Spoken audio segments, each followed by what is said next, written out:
What's going on, everybody? It's your boy C-Zar, and in this video I'd like to talk about something that I think is on everybody's minds, especially if you're new to crypto. You know, if you've been in crypto for a couple cycles, I think you've figured this out by now, but this is something that kind of goes directly into the soul, the spirit of what cryptocurrency is, okay? Which is the whole not your keys, not your Bitcoin, not your keys, not your crypto thing, right? A lot of people, whenever they first get into crypto, they hear their friends or smart people on YouTube tell them, get your crypto off the exchange. As soon as you buy tokens, get them off the exchange, put them in cold storage because you don't want the exchanges messing with your funds, right?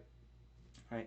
And it's a little bit paranoid, right? You're not going to hear too many people tell you this, but it's a little bit paranoid because I've been in crypto since 2015, and I've seen plenty of exchanges from Coinbase to KuCoin to Trade Ogre to Cryptopia. Trade Ogre and Cryptopia are exchanges that are no longer in operation. I think Trade Ogre went down. I know the founder got sued for some kind of money thing. Anyways, it doesn't matter if it's the top exchange or the lowest exchange. Whenever traffic is high, and whenever exchanges are under maintenance, scheduled or not scheduled otherwise, you will have a hard time accessing your funds.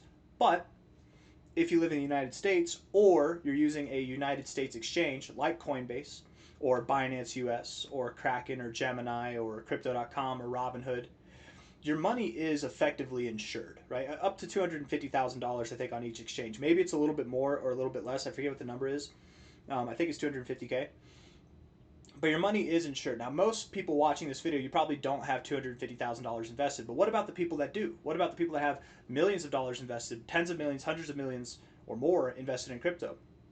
Well, you know, if you've got that much money invested in crypto, I'm assuming that you're not just injecting $100 million or $10 million into the markets and then pulling all of that out the next day, right? That is probably money that's meant to stay there to build for a long time. Okay, in that case, yes, long-term storage, cold storage off an exchange makes the most sense to me, right? If you've got absurd amounts of money, something that certainly is above $250,000, then you probably should have your funds off the exchange if and only if you plan on holding for the long term. And when I say long term, I mean like 4 years or more past this cycle, right?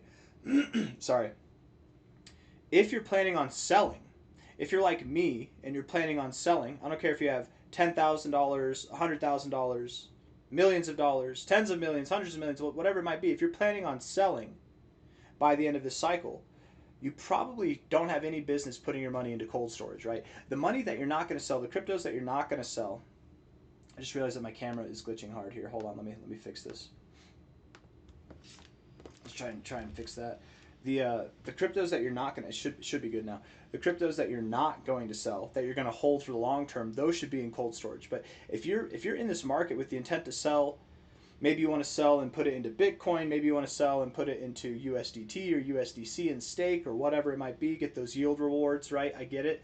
I don't think that there's anything wrong with holding your money on the exchange. These exchanges, and I might be buttering the bread a little bit here, but the exchanges, for lack of a better word, are essentially banks. They're effectively banks. Right? And if they're in America or they're in a jurisdiction that you think is trustworthy, that will hold these exchanges liable or accountable for any wrongdoings that they might do to their customer basis, then you're fine. Who cares if during high traffic you can't pull your money off the exchange, right? Who cares if it's in that point? If you care, if that's something that really matters to you, then maybe you should be in cold storage. But what are you going to do with your money, right? If you can't pull it off the exchange, you're going to go from cold storage to your bank account? No, that doesn't exist. There's some legalities around that are in the way for a lot of places. There might be some banks that just accept cryptos and return them into some kind of fiat cash. I don't know of any banks that do that personally, but I mean, maybe it's out there, but probably not in the United States. Probably not anywhere that's like reputable or safe or secure. I don't know. Whenever that happens, whenever banks you can deposit crypto to banks and withdraw that deposit in the form of US dollars. When that happens, exchanges will effectively go out of business. Banks will have more, what's the word I'm looking for, more use in that kind of sense. But until that happens, if you're trying to have access to your funds, if you want access to your funds, there's literally zero point in putting it in cold storage. It's so that it's safe, so it's secure. You guys, these exchanges, I promise you, exchanges like Coinbase, Robinhood, Gemini, Kraken, Binance, they're putting more money into their security than you ever could on your own. They're they're putting their funds in cold storage. They're putting more time and more money. There's more of a team and an effort going into putting those funds into some secure place than you ever could hope to do.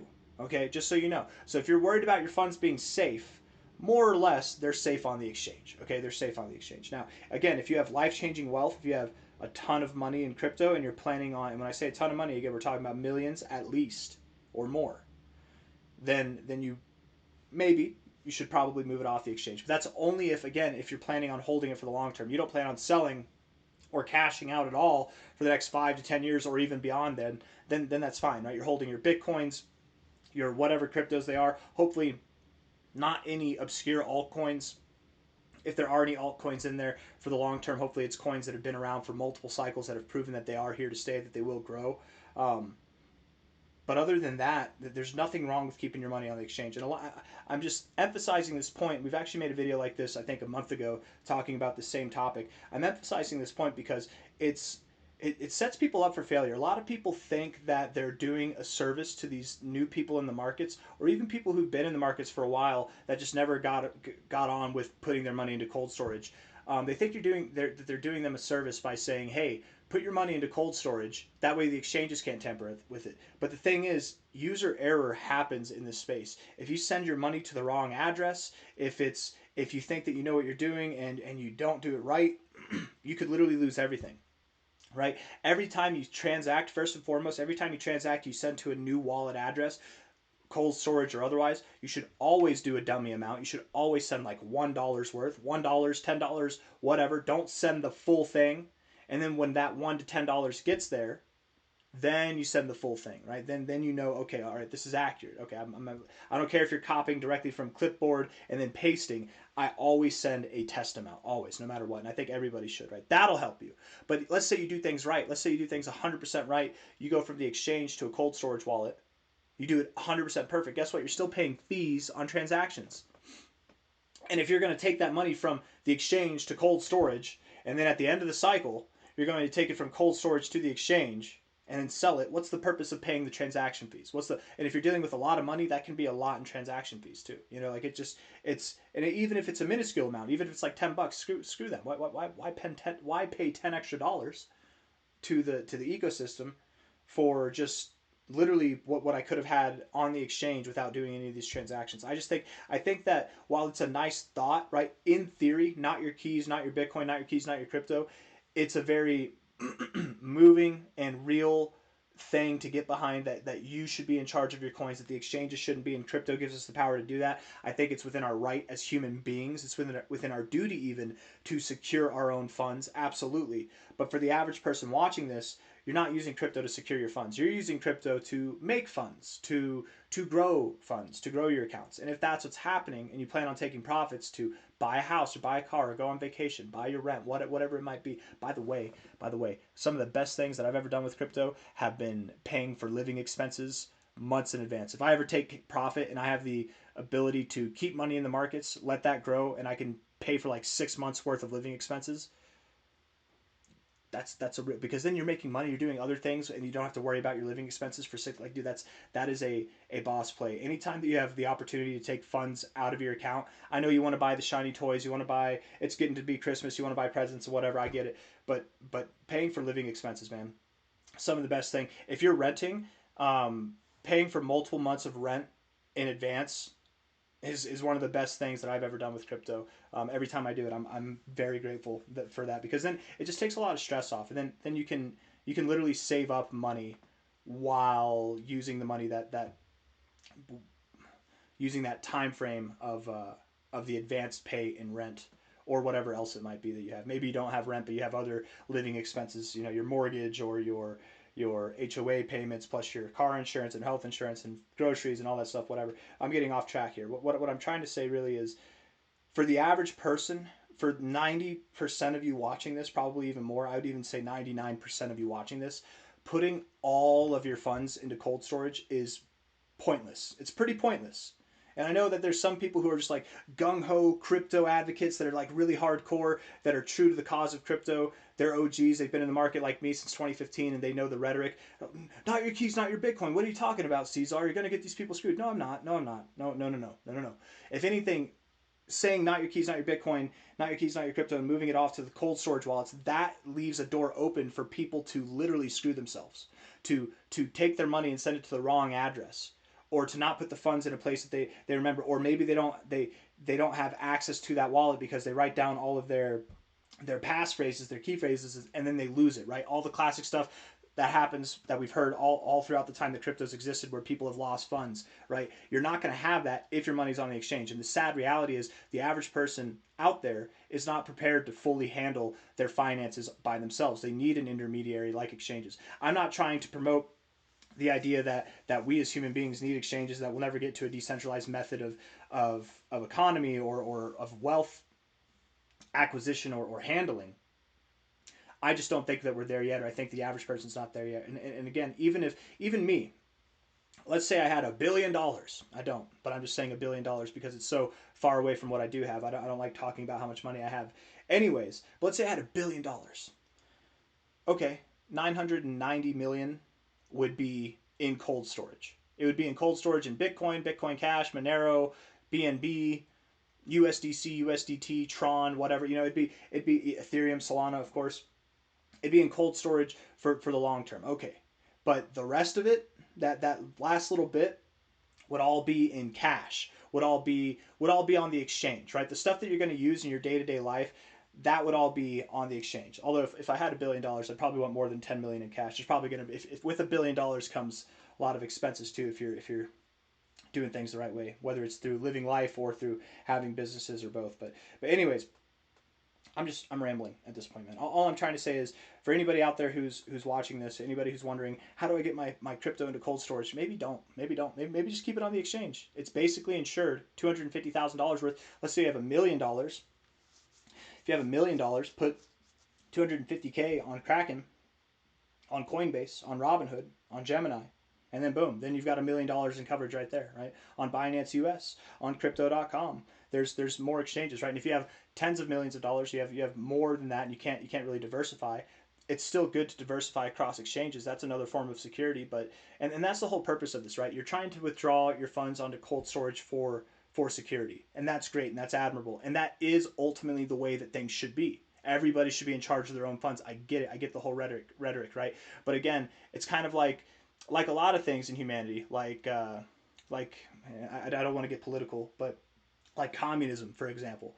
It's a great theory, it's a great idea, but when applied in reality, it's not good. It doesn't work, right? Same thing with not your keys, not your Bitcoin. Take your funds off the exchanges and put them in cold storage. In theory, that's revolutionary, that's powerful, and even in reality, it is as well. It really is. It might not be a fair comparison to say to communism, but again, in reality, it's not that it's useless, it's that it's just kind of pointless, because most of you watching this, again, most of you in crypto, you're going to take your funds off of the exchanges, put them in cold storage, and then when it's time to sell, you're just going to move it back to the exchange to sell. If you've got the intent to sell, to take profits, to make money, why do cold storage at all? Cold storage is not to take profits. Cold storage is not to sell. Cold storage is not to play the game. If you're playing the game at all, even if it's from the cycle's beginning to the cycle's end, it's just buying and holding throughout the cycle and then selling. Even if it's just that, why put it in cold storage? As long as it's on an exchange that you can trust, right? It's not on just some like random exchange that's new or that hasn't proven itself. If it's some exchange that you can trust, that has some kind of regulatory status and people that kind of hold it accountable, or like an agency that holds it accountable, then I think you're fine. There's nothing wrong with that, right? They're effectively banks these days. Not every exchange, but the ones that I've listed off in this video definitely are. Anyways, I got nothing else for you guys. I hope you enjoyed the video. Hit the like button, subscribe. I hope I've given you something to think about. Again, I hear the whole moral to taking your funds off the exchanges and putting them into cold storage. I get it. I've been in crypto since 2015. Trust me, I get it. Before, when crypto bros were real crypto bros. I know. But I still think, coming from somebody who's been in the markets for a long time, who believes thoroughly in the rhetoric of not your keys, not your crypto, I get it. I still think that for the average person, it's just unnecessary. We're not at that point yet where that needs to happen. But again, if you have crypto that you're storing for the long term, that you think will turn into serious amounts of money, there's nothing wrong with putting that into cold storage, right? And again, with that, I'm not talking about your obscure altcoins in the top 200 or top 500. I'm talking about your blue caps, your blue chips, your Bitcoins, Ethereums, Dogecoins, even Solana, XMR, Tron, Bitcoin Cash, Litecoin, even. So cryptos that you believe will be here for multiple cycles to come, right? Not just brand new coins that may or may not be here in a cycle. Most 99% of cryptos that exist right now in the top 100, I shouldn't say 99%, let's say 90% of the coins that exist in the top 100 right now will likely not be in the top 100. Maybe not even 90%, maybe it's like 80%, 80 to 70% will not be in the top 100 next cycle. So don't choose obscure coins. Choose coins that have longevity. Coins like BNB, coins like Bitcoin, XMR, Bitcoin Cash.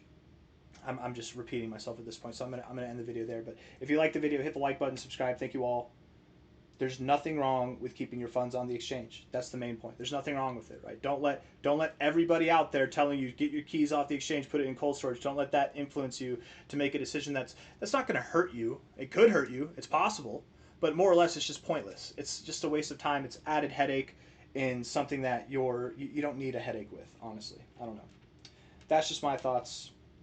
And with that, of course, if you are going to keep your funds on the exchange, make sure you are secure with your exchange.